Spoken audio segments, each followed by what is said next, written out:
Mga lods, dito nga pala kami sa Antipolo ngayon. Yan, kumain muna kami rito. Kasi aakyat kami ngayon ng Marilake. Yan, papuntang Marilake na to. Ito pag ganito. Ayun, tingnan nyo kung gaano karami yung riders dyan. May mga dumadaan. Ayun, may mga pababa. Ganda ng lugar. Ayan, pabundukan talaga yung paligid.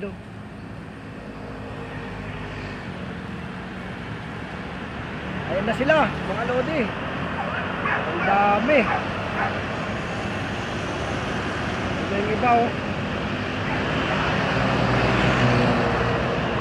mga pauwi ng iba. Yun, ito mga big bike na to.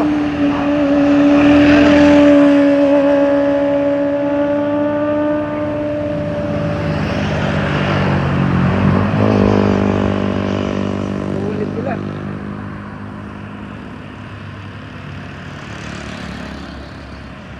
Ito gilid nga pala niyan, mga kantin. Kaya kung pupunta kayo rito sa Marilake, hindi kayo magugutom. Kailangan nyo lang magdala ng pera. Ang dami. Ay, ibang riders doon, kumakain. Ayan nyo dire-diretsong kalsada, ang ganda. Ayan Ayan na.